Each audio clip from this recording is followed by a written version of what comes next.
How are you everyone? My name is Mudzingwa Ceasar. I'm going to present on computer architecture and organization. What is computer architecture? Computer architecture is the conceptual design and fundamental operational structure of a computer system. It describes the way the various components of a computer system work together to process data. Computer architecture encompasses the design of the instruction set, the central processing unit CPU, the memory system, and the input-output I/O system. What is a computer organization? Computer organization is the physical implementation of a computer system. It describes the way various components of a computer system are connected together and how they interact with each other.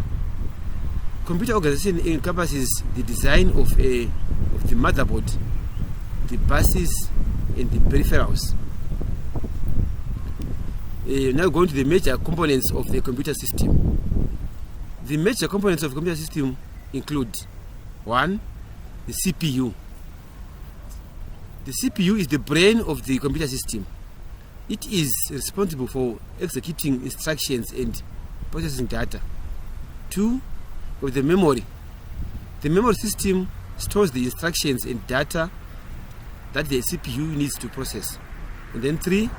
The input-output system, the I/O. The I/O system allows the computer to communicate with the outside world.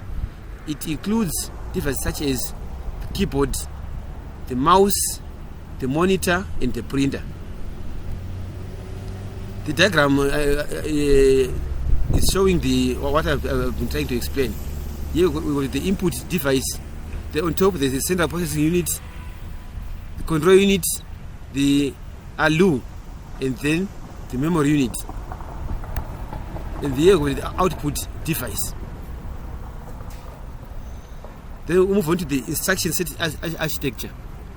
The instruction set architecture, the ISA, is the interface between the hardware and the software. It defines the instructions that the CPU can understand and how these instructions are encoded in memory. The ISA also defines the data types that the CPU can operate on and the addressing modes that can be used to access data in the memory. We move on to the CPU organization.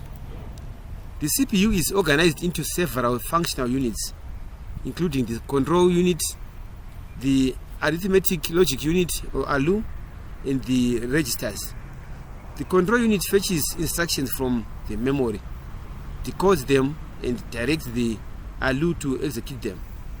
The ALU performs the arithmetic and the logical operations on data. The registers store data that is being processed by the CPU.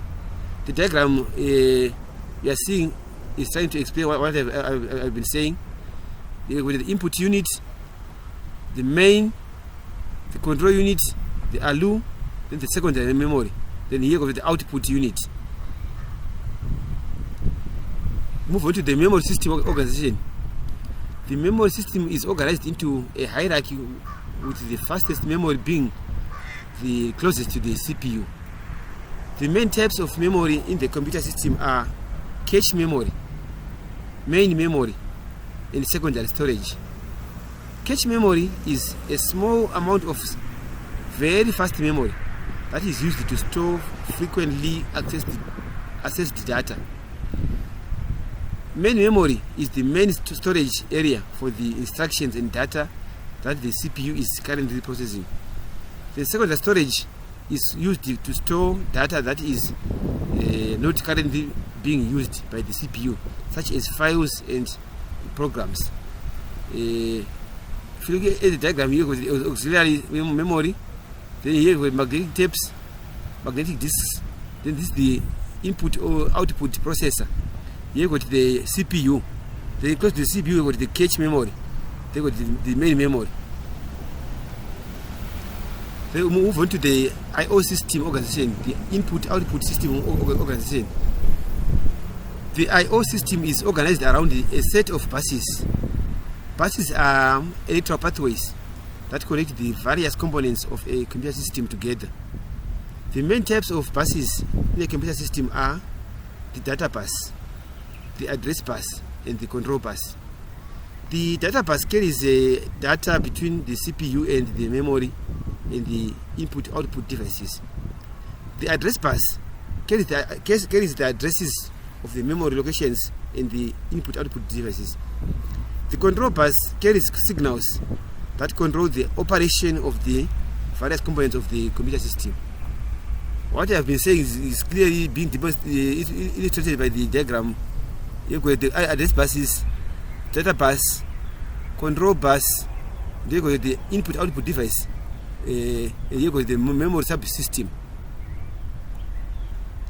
So in conclusion, the computer architecture and the organization are complex topics, but they are essential for understanding how computers work. By understanding the major components of a computer system and how they work together, you can better understand how to use computers effectively and how to develop new computer-based applications. Thank you.